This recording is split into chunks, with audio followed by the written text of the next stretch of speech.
Zbog trenutne situacije sa koronavirusom zabranjeni su nastupi pa je većina estradne scene u krizi. Među njima je i Milan Stanković. On je gostovao u jutarnjem programu gdje je jedno od pitanja bilo kako funkcioniše zbog nedostatka nastupa i tezgi. Milan je odgovorio: korona je uzela danak mojoj psihi.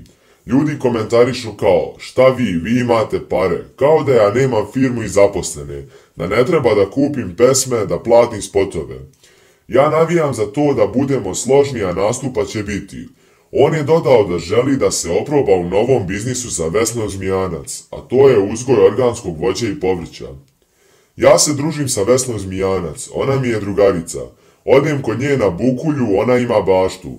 Mislim ako sve propadne da se bavim uzgojem organskog voća i povrća, nećemo biti gladni.